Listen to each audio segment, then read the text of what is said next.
The Detroit Pistons were without Cade Cunningham, Ausar Thompson, Jalen Duren, Isaiah Stewart, Tobias Harris, Jaden Ivey, and Marcus Sasser, and it did not matter. They win their 8th straight game against the Chicago Bulls. What a highlight win for JB Bickerstaff and his coaching staff.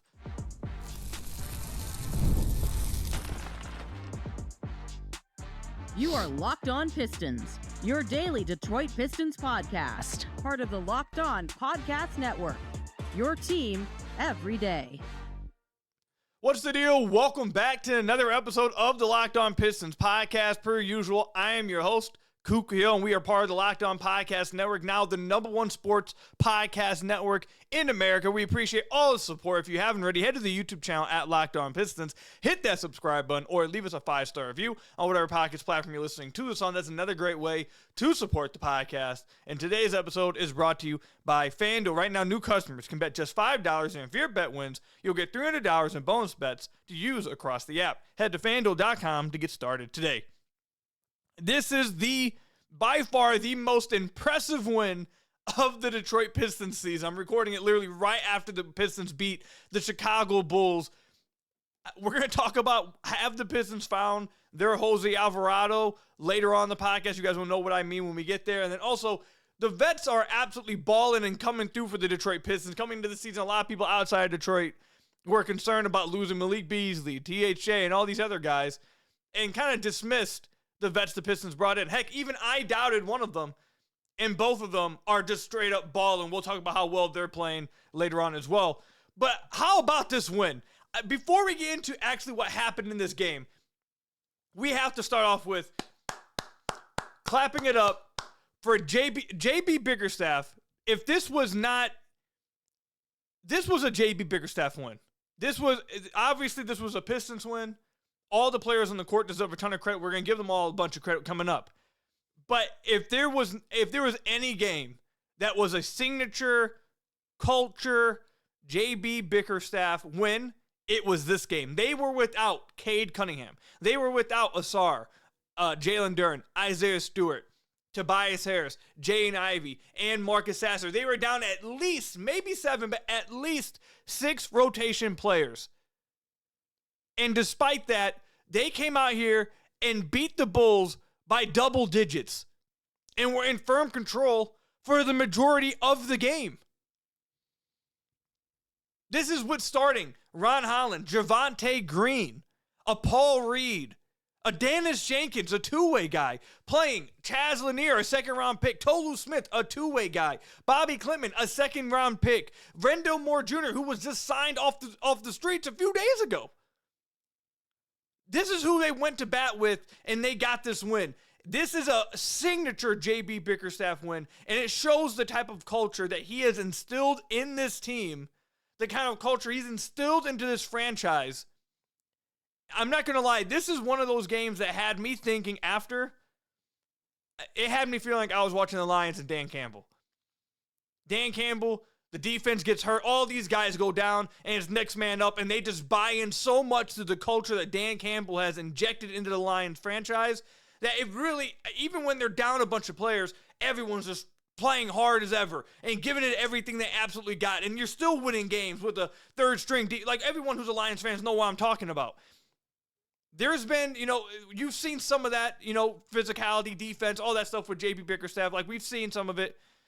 But this is the first game I've watched when I sat there and I was like, I feel like I'm watching the Lions. This is a reflection of the character of the head coach and what he's preached and what he's demanded of everybody on the roster. So we had to start with just giving JB Bickerstaff his credit and just talking about how tremendous of a coaching job this was.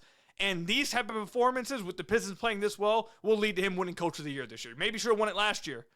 But stuff like this, this is Coach of the Year worthy stuff. He's changing a culture of a team that I just saw didn't win their 10th game, remember, 2 years ago, until March. And he's helped him and Trajan both have helped change this culture. It's crazy. So we had to start off with JB. But then we go to B-Ball Paul, man. B-Ball Paul is a baller, bro. He is B-Ball Paul is one of the most unique interesting, intriguing basketball players I have ever watched. I have said, and Paul, if you're listening to this, man, you're a baller, dude. I have said multiple times during like the live watch parties that Paul is like the definition of the no, yes player. Because you don't expect him to be as talented as he is. You don't expect him to be able to pull off some of the things he does. Tonight he had a play. We haven't even said what his stat line was, but I just have to get this out. He had a play driving to the rim, misses the layup, all right? Misses the layup, fumbles the ball, and you're like, oh, God, just kick it out. Like, I'm sitting here in my head like, okay, get it up, kick it out. And then he picks the ball back up. All of a sudden, he goes up, reverse standing dunks it, and hangs on the rim. It's like, dude, like, you know, like, that just comes out of nowhere. He's so skilled and talented, but it's like, he's just such a fun watch, dude, because half the things he does, you just don't expect it to happen. And I think it's part of like the joke his teammates have going with him, because every time he did something tonight, he did a lot of crazy things, good wise. A lot of crazy things. They pan the camera over to the bench, and you see Jalen Duren like, oh my God, and you see Cade laughing, and you see the rest of the bench laughing with each other and trolling. It's like everyone gets in on it because it's like, it's B-Ball Paul. He's a troll. He's funny. He's a good guy. But like, you know, and you don't expect him to be doing the stuff he's doing. You definitely don't expect him to come out here and drop 28 points, 13 rebounds, 6 assists, 4 steals on 11 of 13 shooting, and 2 of 2 from deep. This man came out here, randomly had to start, and puts up a Nikola Jokic stat line, did his Nikola Jokic of the East, along with being a really good defender in this game as well. Paul Reed is the third string big in the entire NBA. And I don't know how Trajan did it. I don't know how they got him to agree to come back to the Pistons to just be a third string big and just not play on nights. Because Paul Reed could be a backup center, I have to believe, for more than half the league. He would play for more than half. He would be the best big on the Boston Celtics roster. By far, like easily. He would start and play 30-plus minutes on the Boston Celtics roster. The fact that Trajan got him to come back to the Detroit Pistons and just accept being like a third big and not have to play a lot, I am shocked. I don't know how they did it. But literally every single time this dude touches the floor, good things happen. Every time he plays exceptional. His random blitzes in the pick and roll on defense just causes havoc. He has 4 steals in this game. It's every time he touches the floor, you know a random blitz is coming. He's forcing a turnover. He's crazy, man. He's just a baller.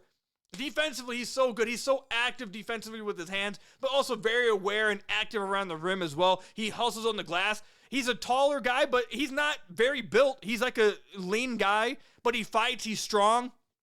Does a great job on the defensive end of the floor. Really good defender. And a very agile athlete as well for his size on the defensive end of the floor. And then offensively, like I said, he's just more talented than people think. He's just like, he's hitting threes. I watched him hit a few hook shots. Like I said, he fumbled the ball. I'm telling him to kick it out, and all of a sudden he just races up off vert and just reverse dunks it. Like, he's rolling to the basket and finishing with the left hand. He's going to Euro steps and finishing with his left hand. He's doing spin moves and one left hand layups, pull up middies. Like, the dude is talented. He is. I get why he got the name B-Ball Paul in Philadelphia, because he's a goofy guy. He's a good guy, goofy dude, funny guy. But he really is just about basketball. He really is just talented as hell. He is a skillful player. And he was the MVP of the Pistons tonight. He absolutely just completely dominated Nikola Vucevic. Just dominated him. Vuce had 6 points and 6 rebounds and 3 of 10 shooting. He just dominated him. I think you could say, actually not think, I know, he was the best player on the basketball floor tonight. I'll say it again. I have no clue how Trajan got him to come back to the Pistons to be a third string big, but thank God he did, because I think the Pistons might have the deepest big man room in the league thanks to him. The fact that anytime one of Isaiah Stewart or Jalen Duren get in foul trouble, you can just play Paul Reed, it's unfair. Like, because any given night, Paul Reed could be better than either one of them. Like, and that's no dissing to Stu and Duren. They're great.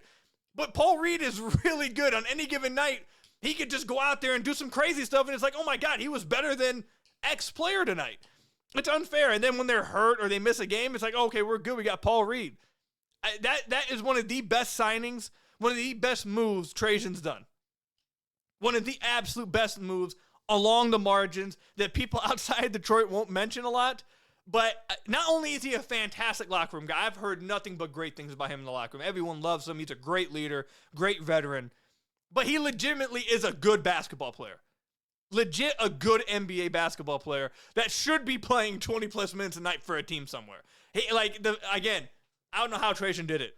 He got what's the 2K badge for the online associations where, like, you get extra, points when negotiating deals in free agency, makes it, you can sway players better. Whatever that is, Trajan got it. I don't know how he got Paul Reed to agree to this. But thank God he did. Paul Reed, MVP of the game. He was utterly fantastic. And by the way, the stat line I said he did, in only 30 minutes of action. Just 30 minutes, it was good enough for him to go 28, 13, 6, and 4. I believe the stat line they said he's the only other players to do that in like the last 20 years for the Pistons are him, Cade, Josh Smith, and Andre Drummond. Paul Reed.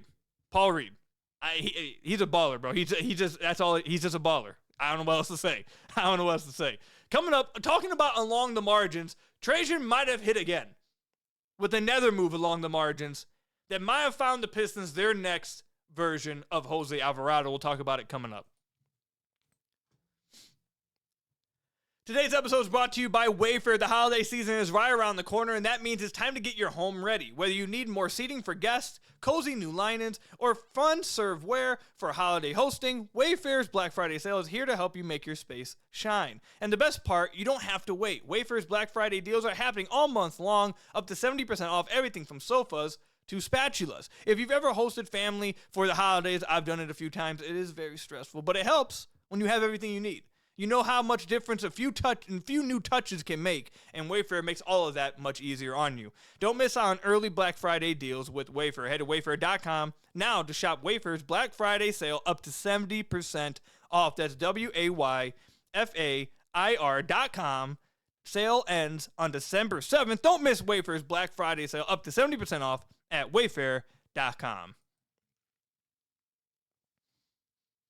So I want to thank you guys again for making Locked On Pistons your first listen of every single day. We are free to available on all your podcast platforms. If you haven't already, head to the YouTube channel at Locked On Pistons. Hit that subscribe button or leave us a 5-star review on whatever podcast platform you're listening to this on. That's another great way to support the podcast. There is so many positives that come from this game. This is the most impressive win of the Pistons season. They have now won 8 straight. They're 10-2. Extending their lead on the first seed in the Eastern Conference. Yes, everyone just let that sink in. They are extending their lead on the first place in the Eastern Conference. They are 10-2 and have won 8 straight games. I'm not going to lie to you guys. Before we get into who I want to talk about, I am utterly stunned. I did not see this coming. I'm not going to lie to you. I read the comments. I did not see many people saying 10-2.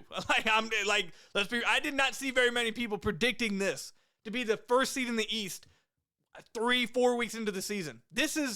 I am stunned. This team is so much fun. They're so much fun to watch. They embody so much of what Detroit brings. The culture of Detroit, the culture of all the other teams, all the other great teams throughout the Pistons history. A lot of the fans relate to this team. So many people love watching this team.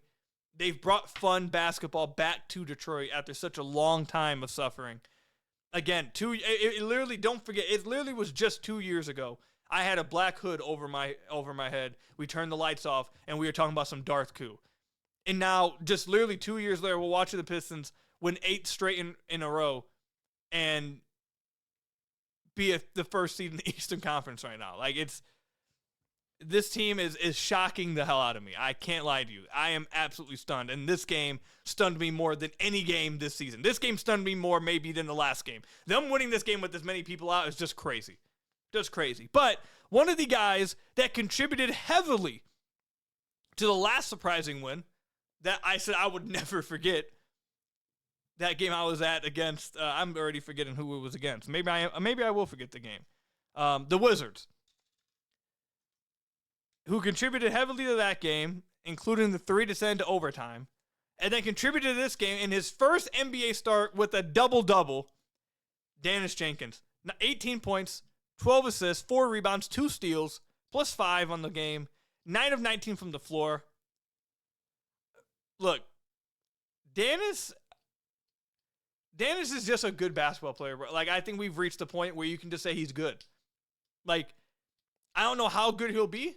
Like, I don't know if he's going to be, like, I want to be realistic. I don't know how good he'll end up being. I don't know if he'll be just a guy that's your third point guard, and if he has to step in, you feel great about it, that plays a long career as a third point guard. I don't know if he ends up being like a 9th or 8th man on your team. I don't know if he ends up being the primary backup point guard on your team.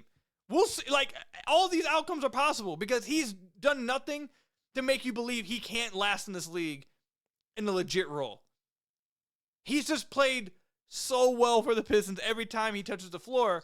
And the reason why I say the Pistons next Jose Alvarado, if you've been an everydayer, first of all, appreciate all of you guys who've supported me in the podcast for the last, man, we're about to be 5 years. My first day was, I think, April 11th in 2021. It's going to be 5 years. But everyone who supported all these years, appreciate all of you guys. See me grow and get better. I by the way, real quick, I listened to a podcast that I recorded, like one of my first ones I recorded. Those of you guys who were able to stomach that, oh my goodness, you could tell I was nervous, man. That was not the greatest. I have definitely grown a ton. I am so much more comfortable on the mic and in front of the camera. I appreciate all of you guys. My point being, if you listen to the podcast every day for a few years now, you will know, going all the way back to Troy Weaver when he was here, I spoke about, especially when we talked about the asset management that Weaver would constantly mess up. I would constantly come on here and say, and I constantly pointed out how the Pelicans found Jose Alvarado with a 2-way contract, and he ended up what everyone views as just a random, no need, there's a waste of a spot 2-way guy. They turned that into a legit rotation player. And being able to do that along the margins is fantastic roster building and so important. Being able to find these pluses, these assets along the margins is what helps you create a great roster. That's how you do such a great job. That's what makes the great GMs great.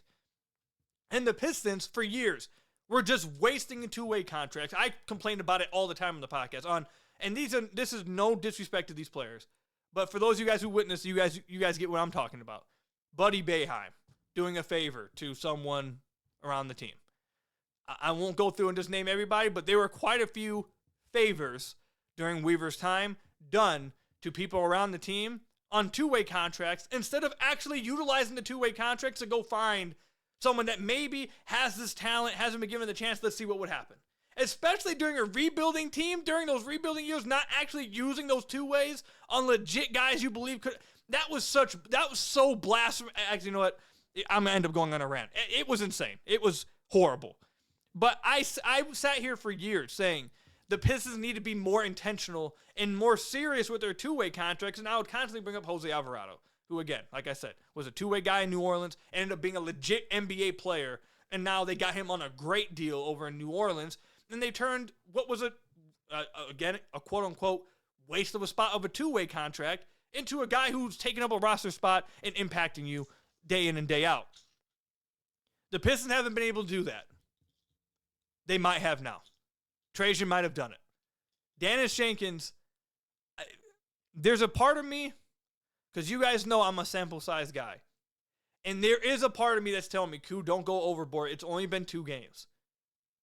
And I understand that. I do. So I'm trying not to go too far with it. But literally, it's been literally every time we have watched him play. It's summer league. It's preseason. It's garbage time last year. It's garbage time this year. It's literally at any point that we've gotten to see Daniss play, we walk away saying, like, I think you guys remember last year, the first time we saw him, I came on the podcast, and that's why we keep saying, that's why it's the running joke, the gig, or what, not the gig, the gag. I think that's what the saying is. The whole, I guess I should say the gimmick of me coming on here and say, yeah, Daniss is just a good player. He's just a good player. Because that was the first thing I said about him, first time I saw him last year, which was like, I don't know what he's going to be. I don't know how, if he's going to be in the NBA a long time, but all I know is when I watch him, I just think, man, that's a good player. So if it's been like that every time I see him play, and then last game, he finally gets a chance to have a larger role and scores 16 points in the fourth quarter, including the game-tying 3 at the buzzer to send it to overtime, completely balls out, plays amazing in that game. Then the following game, gets a chance to start in his first NBA game ever and have a double-double, 18 points and 12 assists, when the rest of the team is gone, by the way. He's not playing with the A team, by the way. It's not like he's playing with Cade and Ausar and Duren and all these other guys who are just making life easy on him. He's playing with the A team, and maybe he's just what are they calling, a merchant of his teammates. No, that's not what happened. He's playing out here with Paul Reed, with Javonte Green, with Ron Holland, with Caris LeVert, with Chaz Lanier, with Tolu Smith, with Bobby Clipman. Like, these are the guys he's playing with. And a few of those guys are the Pistons rotation guys, but none of those guys are like the Pistons top guys. That's who he went out there and did this with against a Chicago Bulls team that I know was without Josh Giddey, but still had some. They've had a good season. And they went out there without 7 players, Daniss Jenkins and Paul Reed leading the unit, to a victory. He played 40 minutes in this game. And not only was he orchestrating the offense so well, he had some really nice passes out of the pick and roll, some corner skip passes, some really nice dump offs to Paul Reed too.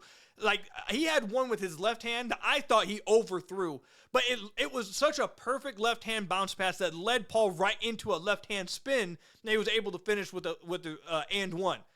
If he doesn't throw it ahead of Paul like that, it's like he knew that Paul was going to go for the spin move before he did it, and he just led him with the pass to do it. And it just led to Paul having an easy left-hand layup and one. Like, that was a tremendous pass.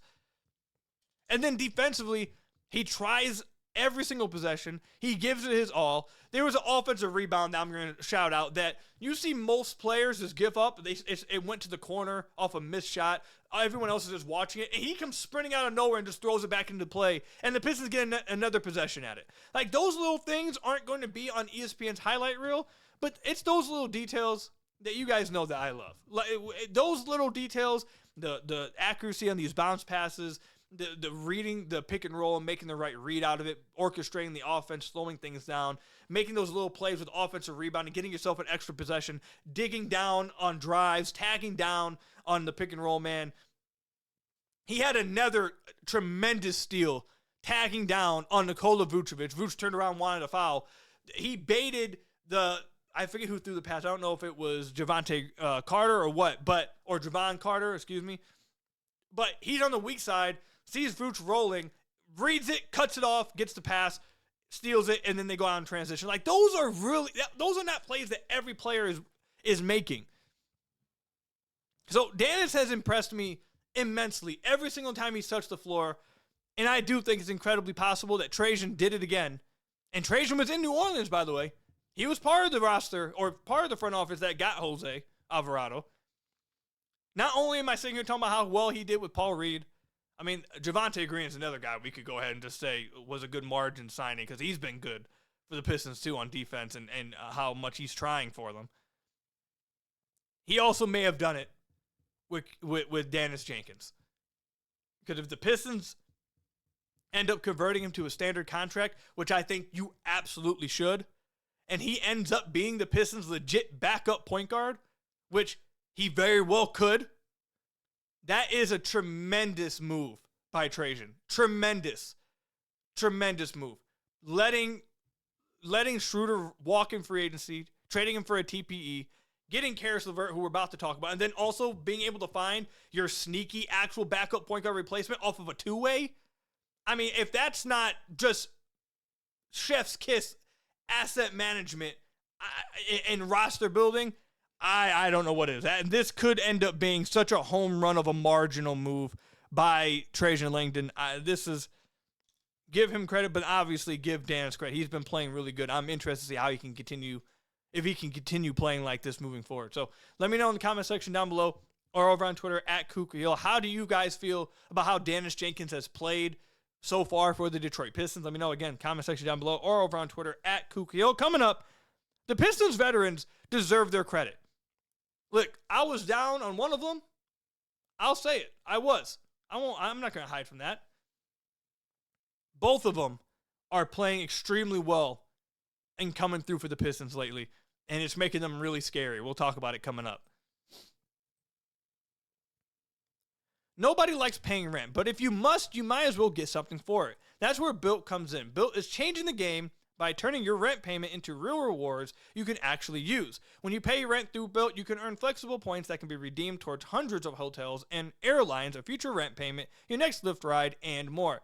But Built isn't just about rent. It's about rewarding you around your entire neighborhood. Built has made everyday life feel more rewarding, from your neighborhood to your travel plans. So turn your rent into rewards and start earning points around your neighborhood by going to joinbuilt.com/LockedOnNBA. That's joinbuilt.com/LockedOnNBA. Make sure to use that link so they know that we sent you. Again, start turning your rent into rewards and start earning points around your neighborhood by going to joinbuilt.com/LockedOnNBA. And I got to tell you about another one of our sponsors, a day one, FanDuel. The NBA is back, and there's no better place to get in on the action with FanDuel, the official sports betting partner of the NBA. Even if you missed the start of the game and want to ride the hot hand, FanDuel has live bets on everything from who will score next to fourth quarter comebacks. Plus, you can even combine your live bets into a same-game parlay for a shot at a bigger payout. It keeps every game exciting, especially when your team's making that late push. Right now, new FanDuel customers can get $300 in bonus bets when their first $5 bet wins. So head to FanDuel.com to sign up and play your game with FanDuel, the official sports betting partner of the NBA. And again, new customers with FanDuel can get $300 in bonus bets when your first $5 bet wins. You'll have to head to FanDuel.com to sign up and to play your game with FanDuel, the official sports betting partner of the NBA. So I want to thank you guys again for making Locked On Pistons your first listen of every single day. We are free to available on all your podcast platforms. If you haven't already, head to the YouTube channel at Locked On Pistons. Hit that subscribe button or leave us a 5-star review on whatever podcast platform you're listening to this on. That is another great way to support the podcast. Caris LeVert and Duncan Robinson deserve their credit. I want to start with Caris, because I think most people know that I was not high on the Caris LeVert signing. I was not a fan of it. And early on, in like the first 2 or 3 games he played, it wasn't looking good. He was taking some rough shots, turning the ball over. It wasn't great for Caris the first few games. And I was sitting there saying to myself, oh, this is exactly what I thought. This is what it's going to be. He's going to go back to the player he was before. He's going to take these bad shots. You know, he's going to be a ball stopper. I was not happy. I was not looking forward to this. First 4 games, he's averaging 5 points a game, shooting 36% from the floor, 42% on twos. He's averaging 1.3 turnovers a game. Not even a 1-to-1 assist-to-turnover ratio. I was concerned. I was like, man, this is what I was worried about. This is what I was scared about. And then, over the last 4 games, he has completely flipped the switch. He is playing like the player he was in Atlanta last year, showing that maybe he really has turned the corner as a player late into his career. Great for him. And he is playing absolutely tremendous for the Detroit Pistons. In the last 4 games, 13 points a game, while shooting 58% from the field. He's getting to the free throw line 3 times a game, shooting 68% on twos, 47% on threes, with a 70.3 true shooting percentage. The Pistons are winning his minutes when he's on the floor by 4 points. His net rating over the last 4 games, they're winning his minutes by 9.6 points per 100 possessions. He's playing extremely well. He's balling out, and this is where I really want to give him his credit. Offensively, he's taking better shots. He's running in transition. Tonight, he had some really nice off-ball scores, some cuts to the rim, some fast break layups, some off-ball catch-and-shoot 3. Like, he was playing really well, I thought, and that's what really popped for me on offense for him, is that he was playing extremely well off of Daniss. He was playing extremely well off of whoever was the guard on the floor. It wasn't just him operating and going ISO. He was filling the gap. He was running in transition. He was cutting down the middle of the floor, getting himself easy layup and easy dunk here. That was really fun to see. That I loved seeing that. How well he was fitting off ball, not needing the ball in his hands to do something. He was playing great. But what he really deserves credit for right now is how good he's been defensively. We heard Trajan talk about it, and we know that was the sell. We know the sell was when getting Caris instead of bringing back a Schroeder or whatever, or someone else, he gives you size, he gives you length, and he's flashed defensively last year with Cleveland and Atlanta. And if he can bring that over here, the Pistons will just have more size, they'll have more length across the entire roster, and they'll have more versatility defensively. And again, I was in the offseason, I said, it was one season. I'm a little concerned that maybe we're buying in to, just a one hot year and some tendencies go back. But that's not been the case defensively at all. He's been good defensively since he started playing. He's been getting knockaways. He had 2 blocks in this game. He's doing a great job staying in front of guys. He's digging down at drives at the nail. He's doing a great job of being active with his hands. He's, again, like I said, he's been staying in front of people. He's really utilizing his length and wingspan on the defensive end of the floor. And by the way, when he's on the floor with like the rest of the Pistons' good defenders, the reason they brought him in really jumps off the screen because you see the length, especially when you have a lineup like Caris, Ausar, Ron, Stu, and Tobias. Like when you have that even the lineups tonight, when you have Caris, even like Caris and Chaz has a long wingspan too. Some of the lineups you see him on the floor with, you see the length just pop off the screen defensively, and it just causes teams so many issues. So Caris deserves a ton of credit. He's playing well offensively. He was 8 of 11 in this game for 17 points, 8 of 10 on twos. He played tremendous offensively. 5 assists. I love what he did offensively. But what I'm loving even more is how consistent and how impactful he's been defensively. He's not just being in the right spots, whatever, playing team defense. He's playmaking on defense. He's making plays. He's causing loose balls. He's stealing the ball. He's getting knockaways. He's tipping the ball. He's blocking shots. Like, he's making big-time plays on defense that lead to transition opportunities, along with just playing sound defense.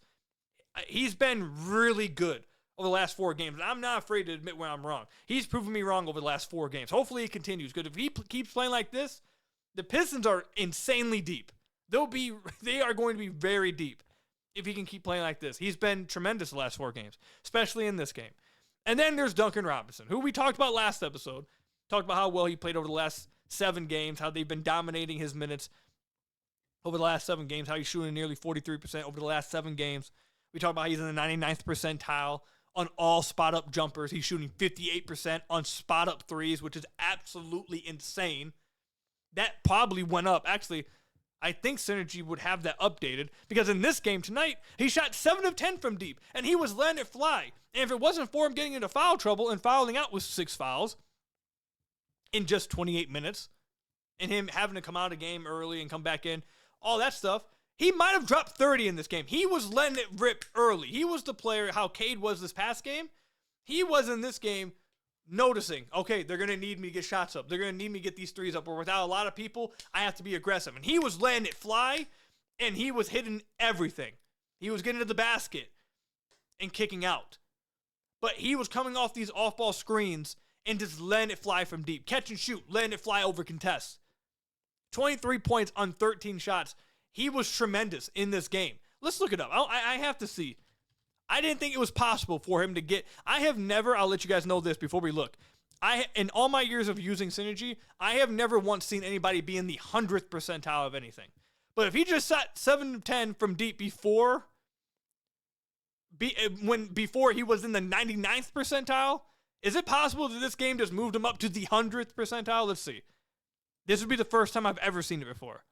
No, he's still 99th percentile. I don't even know if it's possible to be 100th percentile. I don't know if that's even possible. Now, he was shooting 58% on spot-up threes. He is now shooting 62% on spot-up threes. That is insane. Now, that's obviously going to fall down to reality, at least somewhat. But, oh my God. Like, we talked about he wouldn't be able to replicate Malik Beasley's season this past year, and he's not doing it with the volume, because Malik's volume consistently was just crazy. But 62% is pretty damn close. Like, my God. He's playing really well, man. And he gets targeted defensively. I get it. He fouled out because he couldn't play much defense. I get it. But what he brings to this team offensively, being the one volume three-point shooter and getting hot how he does, and he has so many threes he hits that are just like momentum-shifting threes in transition. Duncan has been great. He's been great. And Caris has been great. So the 2 offseason signings the Pistons brought in that people were a little skeptical of, they've been great. All the young guys taking a step forward that maybe some people suggested, all of them taking a step forward, that's a little tough to see. I was one of those people who thought maybe 1 or 2 could do it. And I guess we haven't seen everyone take a huge step. But, like, you see Ausar, Trajan banks on Ausar. Ausar's taking a step. He bet on Duren. Duren taking a leap. Cade's looking even better. So all of that happened. Trajan hits, it looks like, on a 2-way contract, maybe being an impact player. Paul Reed, he gets back on a third as a third big on a good contract. He comes out when they need him, and he's dropping 28, 13, 6, and 4. He signs Javonte Green, who I thought just wasn't going to be a part of the rotation at all. He's been part of the rotation every single game, and he's given it his all defensively and constantly making plays for them. I mean, early on, we're 12 games in. This looks like Trajan Langdon absolutely hit this out of the park again. This looks like he had a home run of an offseason without really doing anything crazy. He didn't do anything crazy. And he still looks like he might have hit another grand slam. This team is hard. Hard not to love. From the veterans to the young guys to the guys in the edges that they found, there's not much not to love about this team, man. That's all I've got for you guys today. Thank you guys for making Locked On Pistons your first listen of every single day. Free and available on all your podcast platforms. Hit that subscribe button at the YouTube channel if you haven't already. Leave us a 5-star review, whatever podcast platform you are listening to this on. And until next time, I'll see you guys later. Stay safe out there, and peace out, everybody.